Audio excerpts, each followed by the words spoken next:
ایک ہے نماز ہم پڑھ لیتے ہیں، آپ نے سارا پڑھ لیا، سارا تعدیل ارکان بھی کر لی،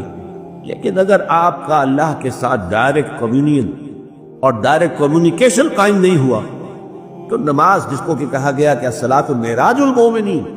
جو قرب حضور کو حاصل ہوا معراج میں، وہ ایک بندہ مومن دنیا میں رہتے ہوئے حاصل کر سکتا ہے نماز میں،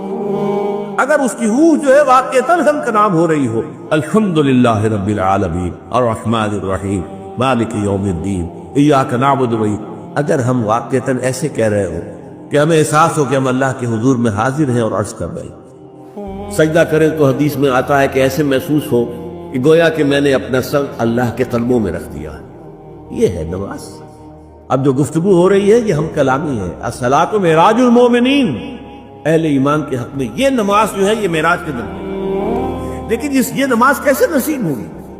اگر روح سوئی ہوئی ہے، دبی ہوئی ہے، پسی ہوئی ہے، مزمحل ہے یا مردہ ہے؟ یہ نماز کیسے آتی ہو؟ چاہے آپ 5 وقت کی نماز پڑھ رہے ہو، چاہے آپ نے ہیبٹ بنا لیا ہو نماز کو، چاہے خوش بھی ہو گیا ہو،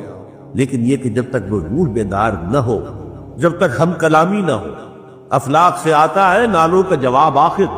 اٹھتے ہیں حجاب آخر، کرتے ہیں خطاب آخر، جب تک یہ نہ ہو